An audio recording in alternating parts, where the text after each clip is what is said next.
ഊടും പാവും നെയ്ത് വസ്ത്രമുണ്ടാക്കുന്നവരെ നമുക്കറിയാം. എന്നാൽ സ്നേഹവും ആത്മാർത്ഥതയും കൊണ്ട് കാരുണ്യത്തിൻ്റെ വസ്ത്രം നെയ്യുന്ന ഒരു തയ്യൽക്കാരനുണ്ട് കോഴിക്കോട്ടുകാർക്ക്. കോഴിക്കോടിൻ്റെ സ്വന്തം ഹരീഷ് മാഷ്. സ്ത്രീ ശാക്തീകരണമെന്ന വാക്ക് സമൂഹം കേട്ടു തുടങ്ങുന്നതിന് മുൻപേ അതിനായി ജീവിതവ്രതമെടുത്ത തുന്നൽക്കാരൻ. തുന്നൽ പഠിപ്പിച്ച് സ്വയം വരുമാനമുണ്ടാക്കുക എന്നതായിരുന്നില്ല അദ്ദേഹത്തിൻ്റെ ലക്ഷ്യം. കേരളമൊട്ടാകെ യാത്ര ചെയ്ത് സ്ത്രീകളുടെ കൂട്ടായ്മകളുണ്ടാക്കി. അവരെ വസ്ത്രനിർമ്മാണത്തിൽ സ്വയം പര്യാപ്തരാക്കി. അവസാന ക്ലാസ്സിൽ സ്വന്തം ഉടുപ്പുകൾ സ്വയം തയ്ച്ചു വരുന്ന രീതിയിൽ അവരെ പ്രാപ്തരാക്കി. മക്കളെ വളർത്താൻ അച്ഛൻ്റെ വരുമാനത്തിനു വേണ്ടി കാത്തു നിൽക്കേണ്ടി വന്ന അമ്മയുടെ ദുരിതമാണ് സ്ത്രീകളെ കൈത്തൊഴിൽ പഠിപ്പിക്കണമെന്ന തീരുമാനത്തിലേക്ക് ഹരീഷ് മാഷിനെ എത്തിക്കുന്നത്. സ്ത്രീകൾക്ക് സ്വന്തമായി വരുമാനമുണ്ടാവുക എന്നത് വലിയ കാര്യമാണെന്ന് അമ്മ എപ്പോഴും പറയുമായിരുന്നു. അമ്മയുടെ ആ വാക്കുകൾ മനസ്സിൽ കൊളുത്തി വച്ച് ഇന്ന് ഏകദേശം 1,00,000-ഓളം സ്ത്രീകളെ അദ്ദേഹം സൗജന്യമായി തയ്യൽ പഠിപ്പിച്ചു. സേവനമെന്നത് യുഗധർമ്മമാണ്, അധ്വാനം ആരാധനയും. ഇതു രണ്ടും ഒരുമിപ്പിച്ച് പെൺജീവിതങ്ങൾക്ക് വെളിച്ചമേകുകയാണ് ഹരീഷ് മാഷ്. നിശ്ചയദാർഢ്യത്തോടെ, നിസ്വാർത്ഥനായി. Brave salute.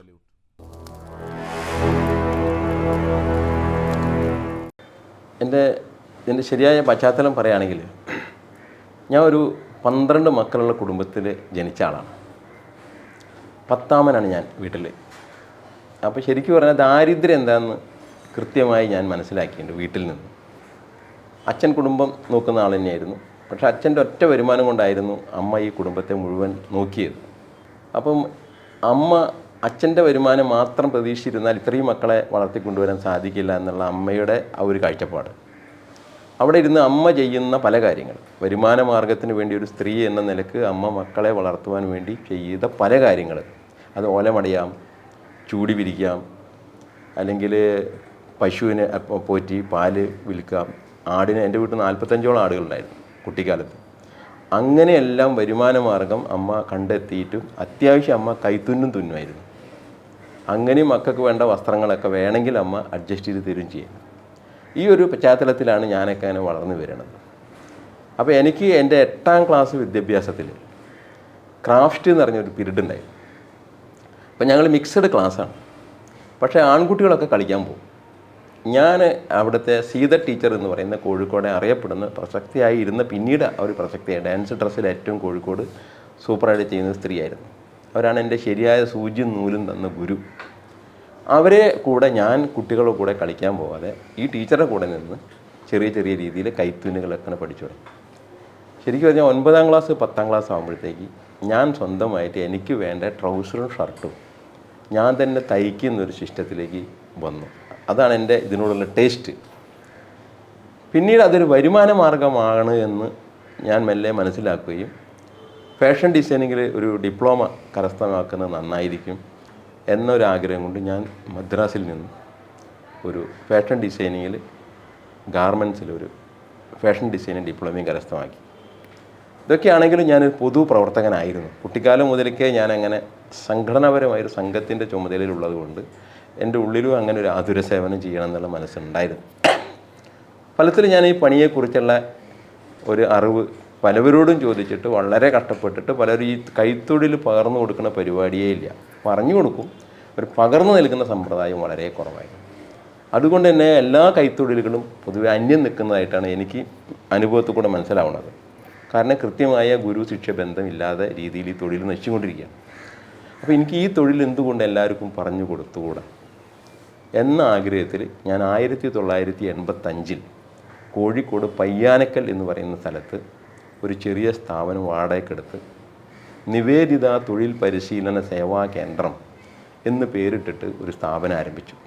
അപ്പോൾ ഈ നിവേദിത എന്നുള്ള പേര് വരാനുള്ള കാരണം, ഞാൻ ഇങ്ങനൊരു സ്ഥാപനം നടത്തണമെന്നും സ്ത്രീകളെയാണ് കൈപിടിച്ചുയർത്തേണ്ടതെന്നുള്ള എൻ്റെ ഒരു ഉള്ളിലെ ആഗ്രഹവും ഞാൻ അന്നത്തെ ഇന്നും ജീവിച്ചിരിക്കുന്ന എൻ്റെ ഗുരു ആയിട്ടുള്ള MA സാർ എന്ന് പറയും, അദ്ദേഹത്തുമായിട്ട് ഞാൻ കോഴിക്കോട് നല്ല സംസർഗത്തിലായിരുന്നു. അദ്ദേഹത്തിൻ്റെ കൂടെ തന്നെയായിരുന്നു യാത്ര ഒരു കാലത്ത്. അദ്ദേഹം ഇവിടുത്തെ കേശരിയുടെ പത്രാധിപരായിരുന്നു, പ്രചാരകനാണ് RSSൻ്റെ. അപ്പോൾ അദ്ദേഹത്തിൻ്റെ കൂടെ തന്നെ കാര്യാലയത്തിൽ കിടക്കുക, യാത്ര ചെയ്യുക, അങ്ങനെ ഒരു കാലഘട്ടം എനിക്കുണ്ടായിരുന്നു, 85-80 കാലഘട്ടങ്ങൾ. ആ സമയത്ത് ഞാൻ MA സാറോട് ഈ കാര്യങ്ങൾ തുറന്നു സംശയം. MA സാർ പറഞ്ഞു വളരെ നല്ല കാര്യമാണ്, അമ്മമാരെ കൈപ്പിടിച്ചു നിർത്തുന്ന നല്ല സംരംഭമാണ്. അതിലൂടെയാണ് ഈ പേര് നിവേദിത ആയിരിക്കും നന്നാവുക എന്ന് MA സാറാണ് ഈ പേര് എനിക്ക് നിർദ്ദേശിച്ചത്. അതിൻ്റെ അടിസ്ഥാനത്തിൽ ഞാൻ 85-ൽ റിപ്പബ്ലിക് ഡേയിൽ ജാനുവരി 26 എടുക്കാൻ കാരണം ശരിക്കും ജാനുവരി 28 ഭഗിനി നിവേദിത ഭാരതത്തിലേക്ക് കാല് കുത്തിയ ദിവസം. അപ്പോൾ അന്നൊരു വർക്കിംഗ് ഡേയ്സ് അല്ലാത്തൊരു ദിവസം, വർക്കിംഗ് ഡേയ്സ് ആവുന്ന ദിവസമായി പോയി. 26 റിപ്പബ്ലിക് ഡേ വരുന്നതുകൊണ്ട് ഞാൻ റിപ്പബ്ലിക് ഡേ എന്നുള്ള നിലക്കാണ് അന്ന് പ്രാധാന്യം കൊടുത്ത് തുടങ്ങി. പക്ഷെ അന്ന് ആ ക്ലാസ്സിൽ ഫീസ് വാങ്ങിയുള്ള സമ്പ്രദായമായിരുന്നു. എന്നാലും ചെറിയ ഫീസ്, 1 രൂപയെ വാങ്ങാറുള്ളായിരുന്നു. ഒരു കുട്ടിയോട് 1 രൂപ, 25 രൂപയെ മാസത്തിൽ വാങ്ങാറുള്ളൂ. അവിടെ ആ ക്ലാസ് അങ്ങനെ മുന്നോട്ട് പോകുമ്പോൾ ഞാൻ അനുഭവിച്ചൊരു കാര്യം, അമ്മമാർ ക്ലാസ്സിൽ വരുന്നില്ല. സ്റ്റുഡൻസായ 10ാം ക്ലാസ് കഴിഞ്ഞു, പ്രീ ഡിഗ്രി കഴിഞ്ഞു, ഇങ്ങനെയുള്ളവരെ ക്ലാസ്സിൽ വരുന്നുള്ളൂ. സ്ത്രീ സമൂഹം വരുന്നില്ല. അപ്പോൾ ഈ സ്ത്രീ സമൂഹം വരാത്തത് എന്താണെന്ന് ചോദിക്കുമ്പോൾ അവരുടെ ചുറ്റുപാടുകൾ ഒക്കെ പ്രയാസങ്ങളൊക്കെ ഉള്ള, വരാൻ ആഗ്രഹമുണ്ട്, പഠിക്കാൻ വരുന്നുണ്ട്. അപ്പോൾ ഞാൻ അപ്പോഴത്തേക്ക് 10 കൊല്ലം മുന്നോട്ട് പോയി ഇൻസ്റ്റിറ്റ്യൂട്ടായിട്ട്. അവിടെ നിന്ന് ഞാൻ ആഗ്രഹിച്ചു, 10ാമത്തെ വാർഷികത്തിന് ഞാനൊരു പ്രഖ്യാപനം നടത്തി. ഒറ്റയൊക്കെ ഞാൻ വാർഷികമൊക്കെ നടത്തണത്. സുമംഗലി കല്യാണ മണ്ഡലത്തിലൊരു വാർഷികം നടത്തി ഞാൻ, 10ാം വാർഷികം. ആ വാർഷികത്തിൽ ഞാൻ പറഞ്ഞു, ഞാൻ അങ്ങോട്ട് പോയിട്ട് ക്ലാസ് എടുക്കും, ആര് വിളിച്ചാലും എന്നൊരു സമ്പ്രദായം ഞാൻ. പക്ഷെ ആരും എന്നെ വിളിക്കില്ല. അപ്പം ഞാൻ തന്നെ ഓരോ സ്ഥലങ്ങളിൽ പോവും, അവിടെയുള്ള ആളുകളായിട്ട് ബന്ധപ്പെടും, ചെറിയ സ്ഥലം ഞാൻ കണ്ടെത്തും, 10-20 അമ്മമാർ വരും, അന്ന് 15 ദിവസം ഞാൻ ക്ലാസ് എടുക്കും. ഇപ്പം ഞാൻ പറഞ്ഞാൽ കേരളത്തിൽ ഞാൻ ഒരുപാട് ജില്ലകളിൽ ഈ സേവന പ്രവർത്തനമായിട്ട് പോകുന്നുണ്ട്. 240 ക്ലാസ് ഇങ്ങനെ നടത്തി അമ്മമാർക്ക് കൈത്തൊഴിൽ പറഞ്ഞു കൊടുക്കുക എന്നതിനേക്കാൾ ഉപരി ഭഗിനി നിവേദിതയെ പരിചയപ്പെടുത്തുക എന്നുള്ളൊരു ഉദ്ദേശം കൂടി എൻ്റെ ഉള്ളിലുണ്ട്. അതിൻ്റെ കാര്യം എന്താണെന്ന് വെച്ചാൽ, എല്ലാവരുടെ മനസ്സിനും സേവാ മനസ്ഥിതിയില്ല, സമർപ്പണ ബോധമില്ല. ഇപ്പോൾ വിവേകാനന്ദ സ്വാമി ഭഗിനി നിവേദിതയെ ഭാരതത്തിലേക്ക് കൊണ്ടുവന്നിട്ട് ഭഗിനി നിവേദിതയോട് പറഞ്ഞത്, ഇവർക്കൊക്കെ എന്തെങ്കിലും വിദ്യാഭ്യാസവും തൊഴിലും പകർന്നു കൊടുക്കുന്നതോടൊപ്പം തന്നെ ഈ ഒരു ദേശസ്നേഹവും സമർപ്പണ ബോധവും സേവാ മനോഭാവവും അമ്മമാരിൽ ഉണ്ടാവണം. അങ്ങനെ ഉണ്ടായി വന്നാലേ പുതിയ ജനറേഷനിൽ മക്കളിലൊക്കെ ഈ ഒരു ഇത് വളർന്നു വരികയുള്ളൂ. ഈ ഒരു കാര്യത്തിലാണ് ഭഗിനി നിവേദിത സ്വാമി വിവേകാനന്ദൻ്റെ കൂടെ 4 വർഷം അദ്ദേഹത്തിന് കിട്ടിയുള്ളൂ. പിന്നെ അദ്ദേഹം ശരീരം ശാന്തമായി പോയി. പക്ഷെ ആ 4 വർഷം കഴിഞ്ഞിട്ട് വീണ്ടും ഭഗിനി നിവേദിത 8 വർഷം ഭാരതത്തിലുണ്ടായി. അവർ ആ സമയത്തൊക്കെ ചെയ്തത് അമ്മമാർക്ക് കൃത്യമായി വിദ്യാഭ്യാസം പകർന്നു കൊടുത്തു. അമ്മമാർക്ക് വിദ്യാഭ്യാസ സ്ഥാപനം നടത്തി, കുട്ടികൾക്ക് വിദ്യാഭ്യാസ സ്ഥാപനം വേറെ നടത്തിയെങ്കിലും അമ്മമാർക്ക് കൈത്തൊഴിൽ, ചിത്രം വര, അവരുടെ കയ്യിൽ തൊഴിൽ പഠിപ്പിക്കുക, ഇതൊക്കെ അവർ തുടങ്ങി. ഇതിലൂടെയൊക്കെ ഇവരുടെ ഉള്ളിലേക്ക് ഒരു സംസ്കാരം, ദേശീയ ബോധം, സേവാ മനസ്ഥിതി, സമർപ്പണ ബോധം, ഇതെല്ലാം ഇവർക്ക് വളർത്തിയെടുക്കാൻ പറ്റി. ഇപ്പം അവർ പറയുന്ന ഒരു കാര്യം തന്നെ, വലിയൊരു മഹാ അഗ്നി ഉണ്ടാക്കണമെന്നുണ്ടെങ്കിൽ ആദ്യമേ മഹാഗ്നി ഉണ്ടാക്കേണ്ട കാര്യമേ ഇല്ല. ചെറിയൊരു അഗ്നി ഉണ്ടെങ്കിൽ ആ അഗ്നിയെ കൃത്യമായി ശ്രദ്ധിച്ച് മുന്നോട്ട് കൊണ്ടുപോയാൽ അതിനെ മെല്ലെ മെല്ലെ മെല്ലെ മഹാ അഗ്നിയായിട്ട് സകല ദിക്കിലേക്കും വ്യാപിപ്പിക്കാൻ പറ്റും. ഈ ഒരൊറ്റ കാഴ്ചപ്പാടാണ് എനിക്ക് ഭഗിനി നിവേദിയിൽ നിന്ന് കിട്ടിയിട്ടുള്ള എൻ്റെ പ്രേരണ. അങ്ങനെയാണെങ്കിൽ എല്ലാ അമ്മമാരിലും ഈ ഒരു ദീപം ഇങ്ങനെ കത്തിച്ച് പോയാൽ എല്ലാ കുടുംബത്തിനും സംഭവിക്കില്ല. അതല്ലേ സ്ത്രീ ശാക്തീകരണം എന്ന ബോധത്തിലാണ് ഈ ക്ലാസ് ഞാനിപ്പോൾ തുടർന്ന് നടത്തിക്കൊണ്ടിരിക്കുന്നത്. ഇപ്പോൾ 240 ക്ലാസ്സായി, ഈ 35,000 അമ്മമാരെ പഠിപ്പിച്ചു. വളരെ സന്തോഷത്തിലാണ്. പക്ഷേ എന്നെ ഇത് ഏൽപ്പിക്കുന്ന, എന്നോടിത് ചെയ്യണം, ഇങ്ങനെ ചെയ്ത് മുന്നോട്ട് പോകണം എന്ന് MA സാർ പറഞ്ഞപ്പം ഒരു കാര്യം പറഞ്ഞിരുന്നു, പേര്, പ്രസക്തി, സ്ഥാനമാനങ്ങൾ ഇതൊന്നും ജീവിതത്തിൽ തോണ്ടാൻ പാടില്ല, തൊട്ട് തീണ്ടാൻ പാടില്ല. ചിലപ്പോൾ അംഗീകാരങ്ങൾ വന്നുകൊണ്ടിരിക്കും, അതൊന്നും നിനക്ക് കിട്ടുന്ന അംഗീകാരമാണെന്ന് ധരിക്കരുത്, ചെയ്യുന്ന പ്രവൃത്തിയുടെ കർമ്മഫലമാണെന്ന് മാത്രം ചിന്തിക്കാൻ പാടും. അതുകൊണ്ട് എനിക്കിപ്പോൾ അഭിമാനത്തോട് പറയാൻ, എനിക്ക് 100-ലേറെ പുരസ്കാരം കിട്ടിയിട്ടുണ്ട്. ഈ പുരസ്കാരങ്ങൾ എനിക്ക് അയ്യങ്കാളി, ഇക്കൊല്ലത്തെ അയ്യങ്കാളി അവാർഡ് കിട്ടിയിട്ടുണ്ട്, ദേശീയ പുരസ്കാരം 2-3 കിട്ടിയിട്ടുണ്ട്. പിന്നെ സർവത്ര എൻ്റെ വീടിനും ഇവിടെയൊക്കെ പുരസ്കാരങ്ങളാണ്. പക്ഷേ ഞാൻ അതൊന്നും എന്നെ ബാധിക്കുന്നതായിട്ട് എനിക്ക് തോന്നിയിട്ടേ ഇല്ല. ഞാൻ ഇതൊരു എൻ്റെ ഒരു ജീവിതമാർഗമായിട്ട് അമ്മമാർക്ക് കൈത്തൊഴിൽ പറഞ്ഞു കൊടുക്കുക എന്നാണ്. ഇന്നിപ്പോൾ എനിക്ക് അഭിമാനത്തോടെ പറയാൻ സാധിക്കും, 1000-കണക്കിന് അമ്മമാർ വീട്ടിലിരുന്നിട്ടെങ്കിലും ഒരു 100 രൂപയ്ക്ക് ക്ഷാമമില്ലാതെ ഈ പ്രവൃത്തി ചെയ്തുകൊണ്ടിരിക്കുന്നുണ്ട്. അതിലൂടെ എൻ്റെ ക്ലാസ് കഴിഞ്ഞ് പോകുമ്പോൾ എന്നെ അത്ഭുതപ്പെടുത്തിയത് ചിദാനന്ദപുരി സ്വാമിയുടെ ആശ്രമത്തിൽ ക്ലാസ് നടത്തിയിട്ട് ക്ലാസ് പിരിഞ്ഞു പോകുമ്പോൾ സ്വാമിജിയല്ല കാല് തൊട്ട് നിറൽ വെക്കണത്. സ്വാമിജി ശ്രദ്ധിക്കുന്നുണ്ട്, എൻ്റെ കാല് തൊട്ട് നിറൽ വെച്ച് എല്ലാവരും പോകും. മാതാ മൃദാനന്ദായി മഠത്തിൽ ക്ലാസ് നടത്തിയപ്പോൾ എല്ലാ സ്ഥലത്തും സംഭവിക്കും. ഞാൻ ഇത് പറയാൻ കാരണം, ഈ ആചാര്യന്മാരിവിടെ നിൽക്കെ അവരെ കാല് തൊട്ട് വന്നിച്ച് പോകേണ്ട വിദ്യാർത്ഥികൾ, പഠിതാക്കൾ 100 പേരോ 120 പേരോ ഒക്കെ ഉണ്ടെങ്കിൽ അവരെൻ്റെ കാല് തൊട്ട് നിർവഹിച്ച് പോകുമ്പോൾ എനിക്ക് സത്യത്തിൽ ഒരു സങ്കടം തോന്നും, വിഷമം തോന്നും ഈ സ്വാമിമാർ മുന്നിൽ നിന്നൊക്കെ.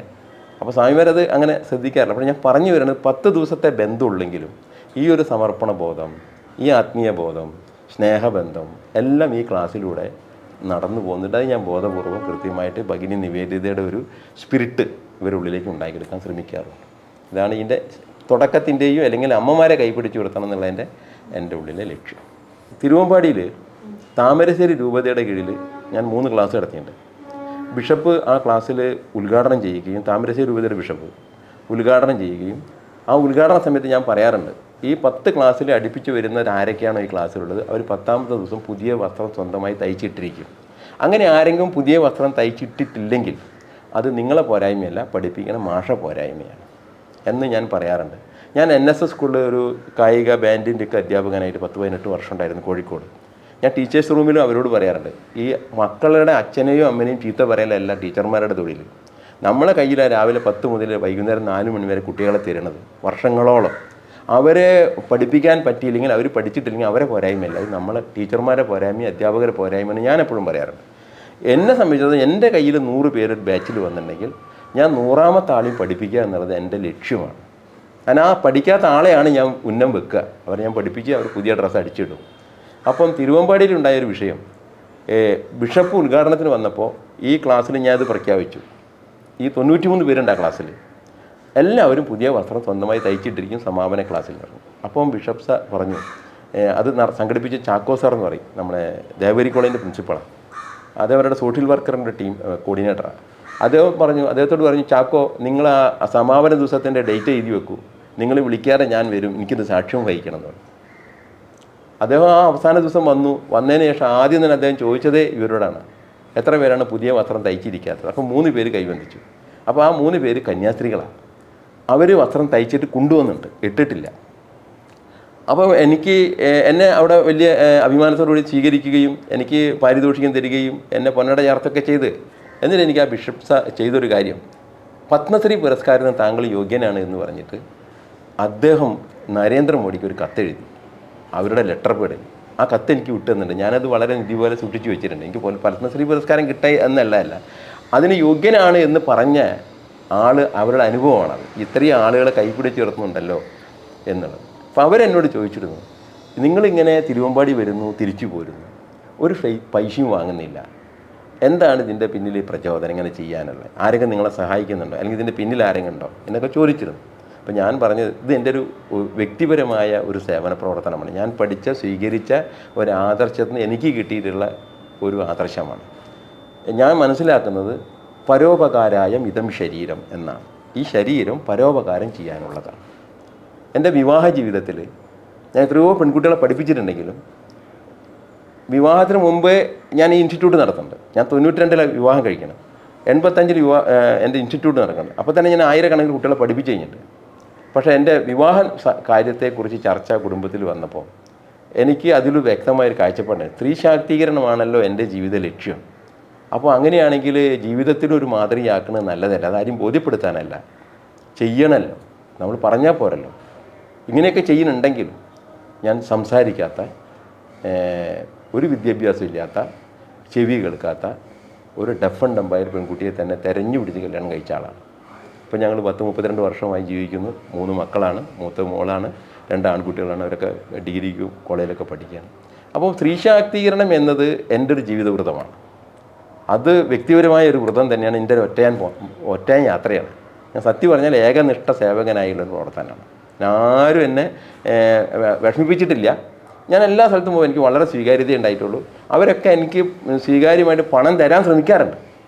അപ്പോൾ ഞാൻ പറയാറുണ്ട്, ഞാനൊരു പ്രായമുള്ള 10-15 തയ്യൽക്കാർക്ക് പെൻഷൻ കൊടുക്കുന്നുണ്ട്, ഗുരുദക്ഷിണ എന്ന് പറഞ്ഞിട്ട്. 50 വർഷമൊക്കെ തയ്യൽ തൊഴിൽ ചെയ്തിട്ട് ഇന്ന് ക്ഷീണിച്ചു പോയ ആളുകളുണ്ട്, കുറേ ആളുകൾ. ഇക്കാലത്ത് മോട്ടറൊക്കെ ഉണ്ട്, അക്കാലത്ത് മോട്ടറില്ലാതെ പണിയെടുത്തവരാണ്. പക്ഷെ പക്ഷേ കുടുംബം പോറ്റാൻ വേണ്ടിയിട്ട് ജോലി എടുത്തവരാ. ഇന്ന് അവർക്ക് സൂചി ഓർക്കാൻ പറ്റില്ല, തയ്ക്കാൻ പറ്റില്ല, ക്ഷീണിതരാണ്. ഇവരൊക്കെ ഗവൺമെൻറ് എന്തെങ്കിലും പെൻഷൻ കൊടുക്കണ്ടാവും വെച്ചാൽ കൊടുക്കണ്ടാവും.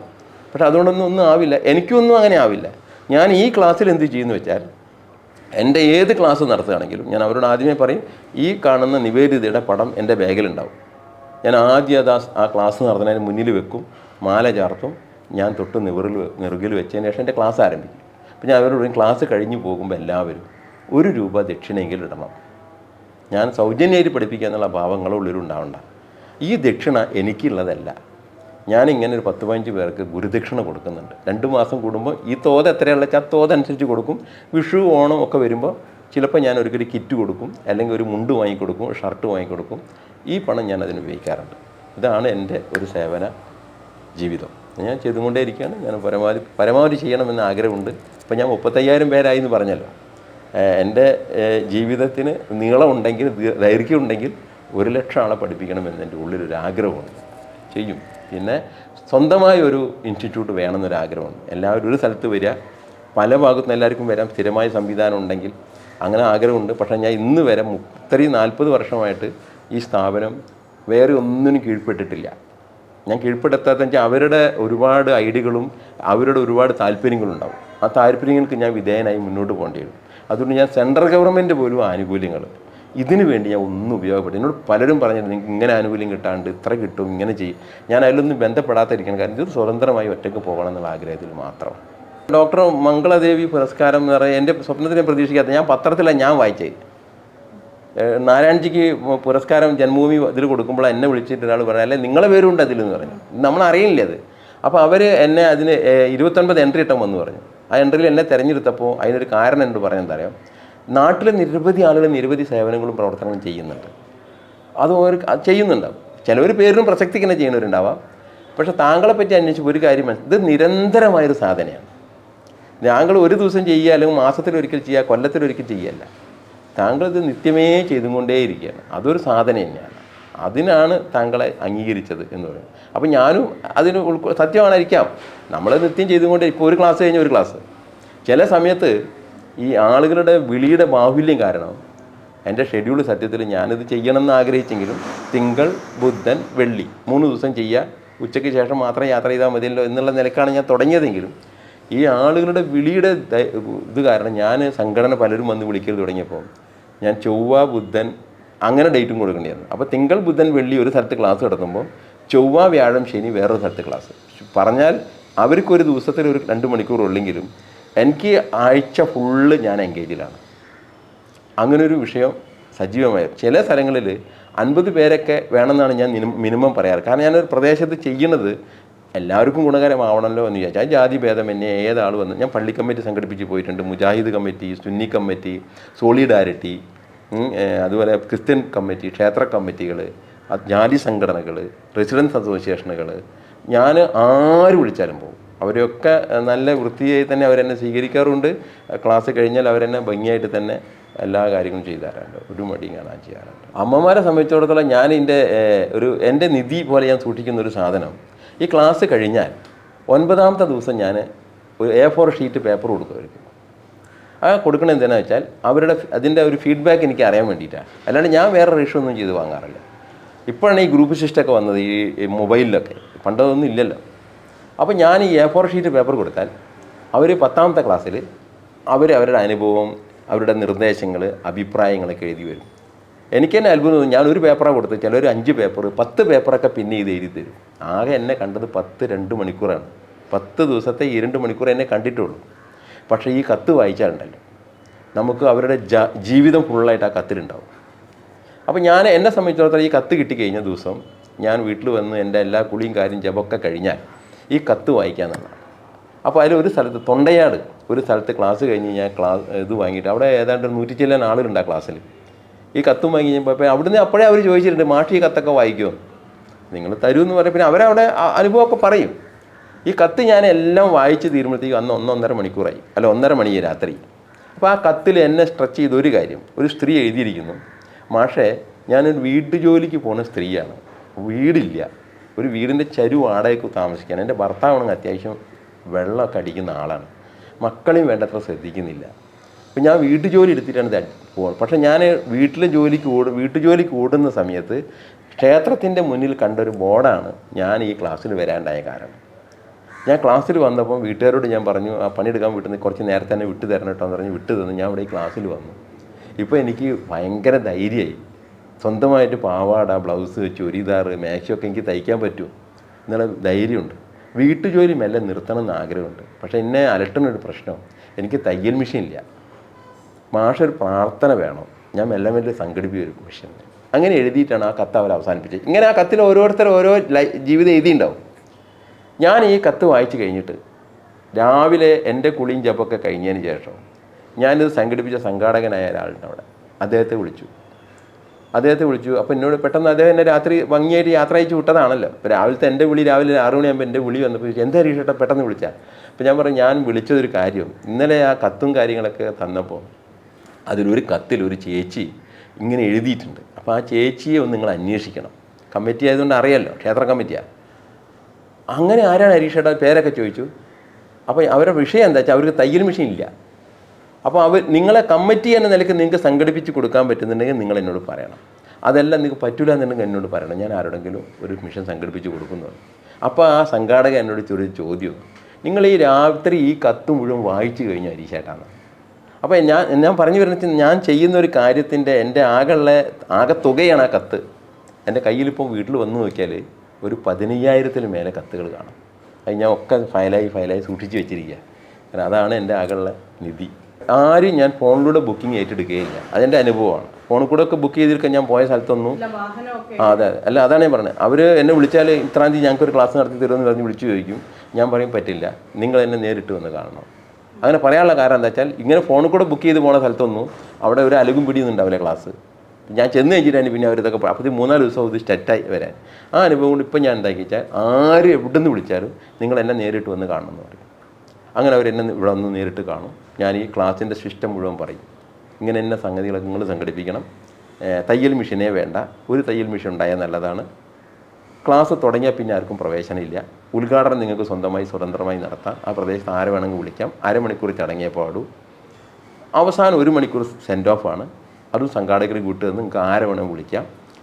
ഇങ്ങനെയാണ് സിസ്റ്റം. അപ്പോൾ അവർ ചോദിക്കും, നിങ്ങളെങ്ങനെ വരും? ഞാൻ വയനാട് പുൽപ്പള്ളി, മാനന്തവാടി, കോട്ടയം എല്ലാ സ്ഥലത്തും ക്ലാസ് എടുക്കാൻ പോയിട്ടുണ്ട്. അവരൊറ്റ ചോദ്യം, നിങ്ങളെങ്ങനെയാണ് വരിക, എത്ര മണി? അത് ഞാൻ പറയാം, അത് നിങ്ങൾ ചോദിക്കാൻ പാടില്ല. നിങ്ങൾ എനിക്ക് ഡേറ്റ് നിശ്ചയിച്ച് കഴിഞ്ഞാൽ, ദിവസവും നിശ്ചയിച്ച് കഴിഞ്ഞാൽ ഞാൻ ആ സമയത്ത് അവിടെ ഉണ്ടാവും. ക്ലാസ് കഴിഞ്ഞ് ഞാൻ തിരിച്ചും പോരും. നിങ്ങൾ എങ്ങനെ പോകണമെന്ന് നിങ്ങൾ ചോദിക്കാൻ പാടില്ല. ഞാൻ തിരിച്ചു പോന്നോളൂ. എനിക്ക് പറ്റുമെങ്കിൽ ഒരു ചായ തരാം, അത് മാത്രമേ ഞാൻ ഇന്ന് പ്രതീക്ഷിക്കണുള്ളൂ. വേറെ ഒന്നും കൂടി ചെയ്യാൻ പറ്റും. അതുകൊണ്ട് ഞാൻ എവിടെ നിന്ന് കേരളത്തിൽ ഈ ക്ലാസ് എടുക്കാൻ പോയിട്ടുണ്ടെങ്കിലും ഒരാളോട് ഇന്ന് വരെ എൻ്റെ ബസ്സിനോ ട്രെയിനിനോ ഞാൻ പൈസ വാങ്ങിയിട്ടേ ഇല്ല. തിരിച്ചു വരുമ്പോഴും ഇന്ന് വരെ ഞാൻ ആരോടും ഇതിനായിട്ട് പൈസ വാങ്ങിയില്ല. പക്ഷേ എനിക്ക് ദക്ഷിണയായിട്ടൊക്കെ ഈ ദക്ഷിണയിലേക്ക് അവർ കവറിൽ എന്തെങ്കിലുമൊക്കെ പാരിതോഷികം ഇടാറുണ്ട്. അത് ഞാൻ സ്വീകരിക്കാറുണ്ട്. അത് എല്ലാ സ്ഥലത്തും പ്രതീക്ഷിക്കാറുമില്ല, ചെയ്യുന്നവരുണ്ട്. കുട്ടികളൊക്കെ തന്നെ കളക്ട് ചെയ്തിട്ട് 100 രൂപയൊക്കെ കളക്ട് ചെയ്തിട്ട് അവരങ്ങനെ ദക്ഷിണയൊക്കെ സമർപ്പിക്കുന്ന സമ്പ്രദായമൊക്കെ ഉണ്ടാവാറുണ്ട്. അത് ഞാൻ പ്രതീക്ഷിക്കുന്നില്ല. ചെയ്താൽ ഞാനീ പറഞ്ഞാൽ ഈ ഗുരുദക്ഷിണ ചെയ്യുന്ന കാര്യത്തിലേക്കൊക്കെ കൊടുക്കും, അത്രയേ ഉള്ളൂ. ഇനിയിപ്പം ഞാൻ എൻ്റെ 40-ാം വർഷം ഈ ജാനുവരി 28-ന് ആഘോഷിക്കുന്നുണ്ട്. കോഴിക്കോട് ചാലപ്പുറത്ത് കേശരി ഭവനിലാണ് ഞാൻ ആഗ്രഹിച്ചത്. ഞാൻ അതിൻ്റെ പിന്നിൽ എൻ്റെ സ്വാർത്ഥതയും കൂടിയുണ്ട്. ഞാൻ ഈ ഒക്ടോബർ 28-ാം തീയതി ഭഗിനി നിവേദിതയുടെ 157-ാം പിറന്നാളിന് മാറാട് വിവേകാനന്ദ സ്കൂളിൽ അവിടെയുള്ള അമ്മമാരെ BJP ആണ് സംഘടിപ്പിച്ചത്. അവിടെ ഒരു 50-60ഓളം സ്ത്രീകളുണ്ടായിരുന്നു. അവരുടെ ക്ലാസ് കഴിഞ്ഞു. അപ്പം ഞാൻ എല്ലാ ക്ലാസ്സിനും സമാപനം അവിടെ വെച്ച് നടത്താറാണ്. എൻ്റെ 40-ാം വർഷം വരുന്നത് കൊണ്ട് ഞാൻ എന്ത് ചെയ്തെന്ന് വെച്ചാൽ, എല്ലാ കൊല്ലം എനിക്ക് വാർഷികം നടത്താൻ പറ്റില്ല, പണപ്പിരിവൊന്നും നടത്താൻ ഏർപ്പാടായതുകൊണ്ട് ആ ക്ലാസ്സിൻ്റെ ഒക്കെ സമാപനം ഞാനവിടെ നിർത്തി വെച്ചിരിക്കുകയാണ്. ഇപ്പോൾ ഞാൻ നടത്തിക്കൊണ്ടിരിക്കുന്ന 8 ക്ലാസ് ഏതാണ്ട് ജാനുവരി 26-ാമത്തേക്ക് തീരും. കേശരിയുമായി സഹകരിച്ചിട്ട് കേശരിയിൽ അമ്മമാരുടെ ഒരു സംഘടനയുണ്ട്. സംഘടന എന്ന് വെച്ചാൽ ഒരു മാതൃസമിതിയുണ്ട്. അവരുമായി കൂടി ഇരുന്ന് ആലോചിച്ചിട്ട് കേശരിയും ഞാനും നിവേദിതയും കൂടി ചേർന്നിട്ട് ഒരു ക്ലാസ് അവിടെ ആരംഭിക്കാൻ ആഗ്രഹിക്കുന്നത് 100 പേർക്കെങ്കിലും. ആ ക്ലാസ്സിൻ്റെ ഉദ്ഘാടനവും ഈ നടക്കുന്ന 8 ക്ലാസ്സിൻ്റെ സമാപനവും ഒരുമിച്ച് കേശരി ഭവനിൽ 40-ാം വാർഷികം എന്ന നിലയ്ക്ക് നടത്തുകയാണ്. അതിന് ഞാൻ പേരിട്ടത് സേവനോത്സവം എന്നാണ്. ഈ ജാനുവരി 28-ന് ഭഗിനി നിവേദിത കാലുകുത്തിയ ദിവസമാണ് ഭാരതത്തിലേക്ക്. അന്ന് തുടങ്ങിയിട്ട് സ്വാമി വിവേകാനന്ദനായ ഇവരുടെ ഗുരു ആയിട്ടുള്ള വിവേകാനന്ദ സ്വാമിയുടെ ജന്മദിനമാണ് ജാനുവരി 12. 2012 വരെ നീണ്ടു നിൽക്കുന്ന ഏതാണ്ട് ഒരു കൊല്ലം ഞാൻ ഒരു മാസം ഒരു പ്രോജക്റ്റ് എന്നുള്ള നിലയ്ക്ക് അമ്മമാരെ കൈപ്പിടിച്ചുയർത്താനുള്ള ഒരു വലിയൊരു സേവനോത്സവം എന്നുള്ള നിലയ്ക്ക് ഒരു കൊല്ലത്തെ പരിപാടി നിശ്ചയിച്ചിട്ട് എൻ്റെ പ്ലാനിങ്ങിലാണ്. 5 ഈ ജാനുവരി 28 മുതൽ 2026 ജാനുവരി 12 വരെ ഒരു വർഷം നീണ്ടു നിൽക്കുന്ന സേവനോത്സവം. അതിൽ ഞാൻ ടീച്ചേഴ്സ് ട്രെയിനിങ് കോഴ്സ് നടത്തണമെന്ന് ആഗ്രഹമുണ്ട് എനിക്ക്. എല്ലാ റവന്യൂ ജില്ലയിൽ നിന്ന് ഒരു 5 പേരെങ്കിലും എനിക്ക് കിട്ടുകയാണെങ്കിൽ ഞാൻ അവർക്ക് ഇവിടെ വെച്ചിട്ട് ഒരു 10-15 ദിവസത്തെ ടീച്ചേഴ്സ് ട്രെയിനിങ് കൊടുക്കും. അങ്ങനെ നടത്തിയാൽ ഗുണം, ഞാൻ എല്ലാ സ്ഥലത്തും പോയി ക്ലാസ് എടുക്കുന്നതിന് ബദലായിട്ട് ഇവർക്ക് അവിടെ ഇതേപോലെ ഏതെങ്കിലും ക്ലാസ് സേവനഭാവത്തിൽ നടത്താൻ പറ്റുമോ എന്നൊരു ഐഡിയ എൻ്റെ മനസ്സിലുണ്ട്. ഒന്ന്. പിന്നെ ഒരു സംരംഭകം തുടങ്ങണമെന്നൊരു ആഗ്രഹമുണ്ട്. ഇങ്ങനെയുള്ള പഠിച്ചുപോയ ആയിരക്കണക്കിന് അമ്മമാരുണ്ട്, അവർക്ക് വീട്ടിലിരുന്ന് ഒരു തൊഴിൽ ചെയ്യാൻ പറ്റും. അപ്പോൾ അതിനൊരു സെൻറ്റർ നിശ്ചയിച്ചിട്ട് ഇവിടെ നിന്നും കട്ടിങ് ചെയ്ത സാധനം അവർ കൊണ്ടുപോവുക, കട്ട് ചെയ്ത സാധനം ആഴ്ചയിൽ ഒരിക്കലൂടെ കൊണ്ടുത്തരിക, സ്റ്റിച്ച് ചെയ്ത് കൊണ്ടുത്തരിക.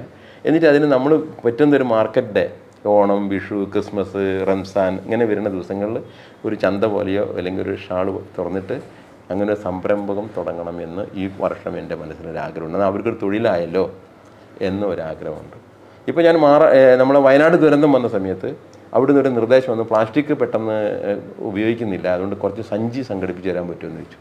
ഞാൻ സ്റ്റുഡൻസായിട്ട് ബന്ധപ്പെട്ടു. അവരെല്ലാവരും എനിക്ക് ഒരു വീട്ടിൽ നിന്ന് പൊപ്പറ്റ് സഞ്ചി കൊണ്ടുതന്നു. 2000 സഞ്ചി ഞാൻ തുണിസഞ്ചി ഞാൻ നമ്മളെ നിവേദിയുടെ പ്രോജക്റ്റ് എന്നുള്ള നിലയ്ക്ക് അവർക്ക് കൊടുത്തു. കൊറോണയിൽ വന്ന സമയത്ത് മാസ്കിന് ഭയങ്കര ഡിമാൻഡ് വന്നു. അപ്പോൾ ഞാൻ ഉടനടി ഒരു പ്ലാൻ ചെയ്തു, മാസ്ക് മെഷീൻ ഇല്ലാതെ എങ്ങനെ തയ്യാറാക്കാം. അതിനൊരു ക്ലാസ് ഞാൻ BMSൻ്റെ ഓഫീസിൽ നടത്തി, സ്ത്രീകളെ വിളിച്ചിട്ട് ഒരു മാസ്കിന് മെഷീൻ ഇല്ലാതെ എങ്ങനെ മാസ്ക് ഉണ്ടാക്കാം. ആ മാസ്ക് ഞാനും അതുപോലെ 10,000 മാസ്ക് കോഴിക്കോട് റെയിൽവേ സ്റ്റേഷനിലൊക്കെ ഞാൻ കൊടുത്തിട്ടുണ്ട്. അത് അങ്ങനത്തെ സേവന പ്രോജക്റ്റുകളും കാര്യങ്ങളും നടത്തുന്നുണ്ട്. ഇതൊക്കെ ഈ ഒരു വർഷത്തെ എൻ്റെ ഓരോ പ്രോജക്റ്റുകളാണ്. അതിലൊരു 12 കാര്യങ്ങൾ ഞാൻ തീരുമാനിച്ചിട്ടുണ്ട്. അത് ഓരോന്നോരോ നടപ്പിലാക്കാനുള്ള ചെറിയ ശ്രമം. ഒരു വിജ്ഞാന മത്സരം ടൈലറിങ്ങുമായിട്ടും നിവേദിതയുമായിട്ടും പരിചയപ്പെടുത്താൻ വേണ്ടി ഒരു വിജ്ഞാന മത്സരം മുഴുവൻ ടൈലർമാർക്കും നടത്താൻ ആഗ്രഹമുണ്ട്. ഈ ആദരിക്കണം എന്നൊരാഗ്രഹമുണ്ട്. പഴയ ടൈലർമാരെ ആർക്കും ബഹുമാനം, എല്ലാവരും കൂട്ടും തൂട്ടിട്ട് അവരെ കാണുന്നതല്ലാതെ ഇതിൻ്റെ പിന്നിൽ ഒരു ത്യാഗിയുണ്ട്, ഒരു ടൈലറുണ്ട്. അവരെ ആരും കാണുന്നില്ല. നല്ല ഫാഷൻ ഇട്ട് ഡ്രസ്സ് ഇട്ട് നടക്കുമ്പോൾ അവരോട് വളരെ ഗംഭീരമായിട്ടെന്ന് പറയുമ്പോൾ അതിൻ്റെ പിന്നിലൊരാൾക്ക് അതിന് അർഹനുണ്ട്. ആ അർഹനെ ഒന്ന് ആദരിക്കണം എന്ന് കോഴിക്കോട് വെച്ച് ഞാൻ ആദരിക്കണം എന്നുണ്ട്. ഞാൻ എൻ്റെ 25ാം വാർഷികത്തിന് കോട്ട് കട്ട് ചെയ്ത് സ്റ്റിച്ച് ചെയ്ത ആളുകളെ തിരഞ്ഞു നോക്കി. കോഴിക്കോട് റവന്യൂ ജില്ലയിൽ എനിക്ക് ആകെ 9 പേരെ കിട്ടി. അവരെ ഞാൻ കോഴിക്കോട് ജയ ഓഡിറ്റോറിയത്തിൽ കൊണ്ടുവരികയും അവർക്ക് എല്ലാവർക്കും ഒരു കീർത്തി മുദ്ര എന്നുള്ളൊരു പുരസ്കാരം കൊടുക്കുകയും കോഴിക്കോട് മേയറായിരുന്ന അന്നത്തെ പത്മജം അവരെ കൊണ്ട് ഞാനത് കൊടുപ്പിക്കുകയും ചെയ്തു. അങ്ങനെ ഞാൻ ആദരിച്ചിട്ടുണ്ട് അവരൊരു കാലത്ത്. തീർച്ചയായിട്ടും ഈ വർഷം ഞാൻ 40ാം വാർഷികത്തിനും അവരെ ഒന്ന് സ്വീകരിച്ചാക്കണം എന്നുള്ള ഐഡിയ എൻ്റെ മനസ്സിൽ. എന്തായാലും ഈ തൊഴിലന്യം നിന്ന് പോകാനും പാടില്ല. ഈ തൊഴിലിനെ പരിപോഷിപ്പിക്കണമെന്നും ആഗ്രഹമുണ്ട്. അതോടൊപ്പം തന്നെ അമ്മമാർക്കൊരു കൈത്തൊഴിൽ ഏറ്റവും എളുപ്പത്തിൽ വീട്ടിലിരുന്ന് ചെയ്യാൻ പറ്റാവുന്ന വരുമാന മാർഗത്തിന് വലിയ ചിലവൊന്നുമില്ലാതെ ഒരു സമ്പ്രദായം, അതിന് അനന്ത സാധ്യതയുണ്ടെന്ന് എനിക്ക് കൃത്യമായി ബോധ്യമായി. അതുകൊണ്ട് ഞാൻ ചെയ്തുകൊണ്ടേയിരിക്കുന്നു. ശരിക്കും സ്ത്രീകളോട് പറയാനുള്ള കാര്യം, ഇന്ന് സ്ത്രീകളെ സംബന്ധിച്ചിടത്തോളം പരിമിതമായ അറിവിൽ അവർ നിൽക്കുന്നു. വിദ്യാഭ്യാസപരമായിട്ട് അവിടെ ഉയർന്നവരായിരിക്കാം. ഞാൻ ഡോക്ടർമാരെയും എഞ്ചിനീയർമാരെയും സമൂഹത്തിൽ വളരെ ഉന്നത ശ്രേണിയിൽ നിൽക്കുന്ന ആളുകളൊക്കെ ഞാൻ ടൈലറിങ് പഠിപ്പിച്ചിട്ടുണ്ട്. ഫ്രീ ആയിട്ട് തന്നെ പഠിപ്പിച്ചു. അവരെൻ്റെ ബാച്ചിൽ വന്നിരുന്നു. ഹോളി ക്രോസിലൊക്കെ നടന്ന ക്ലാസ്, കോഴിക്കോട് മലയാള മനോരമേൻ്റെ മുന്നിൽ ഹോളി ക്രോസ് കോളേജുണ്ട്.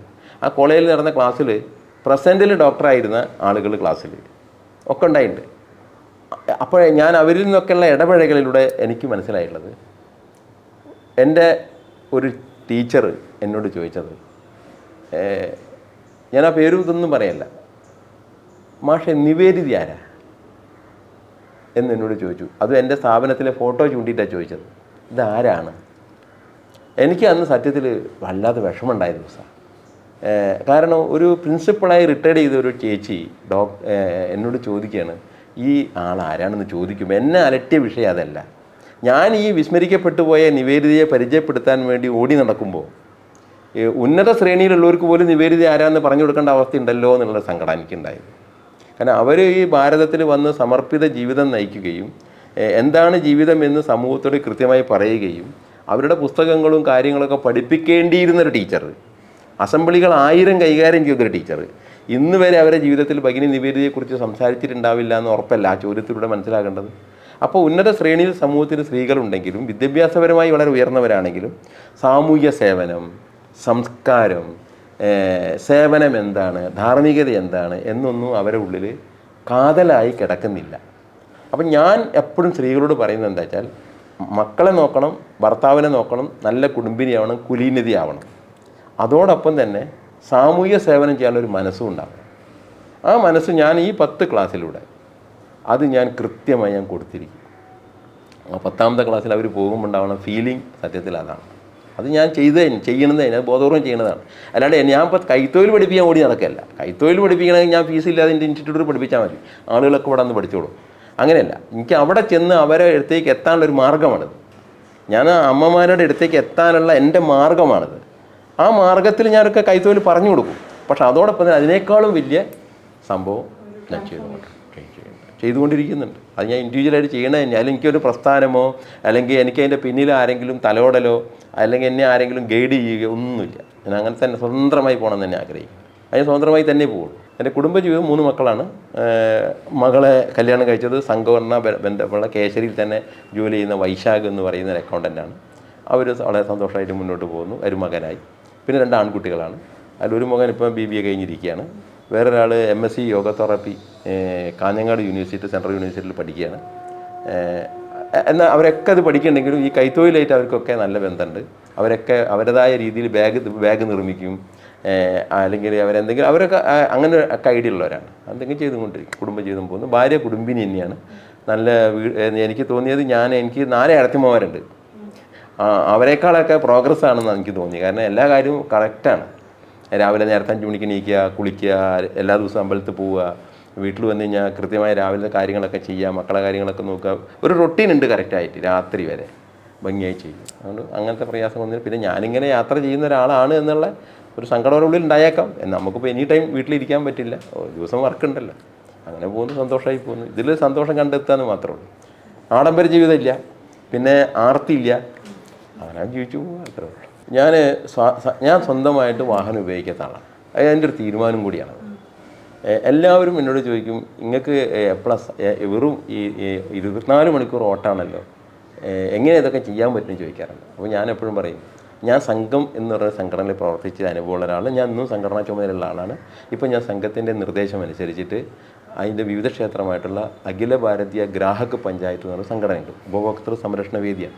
അതിൻ്റെ സംസ്ഥാന അധ്യക്ഷനാണ്. കോഴിക്കോട് ഞാൻ സംഘത്തിൻ്റെ വിഭാഗ കാര്യകാരി സദസ്യനുമാണ്. ഇതെല്ലാം ഭംഗിയായി ചെയ്തു പോകുന്നുണ്ട്. എൻ്റെ കുടുംബം നോക്കുന്നുണ്ട്. അതോടൊപ്പം തന്നെ ഞാൻ ഈ സേവന പ്രവർത്തനം ചെയ്യുന്നുണ്ട്. അപ്പോൾ എൻ്റെ ഒരു ലക്ഷ്യം എന്താ വെച്ചാൽ, വാഹനമില്ലാത്ത യാത്ര.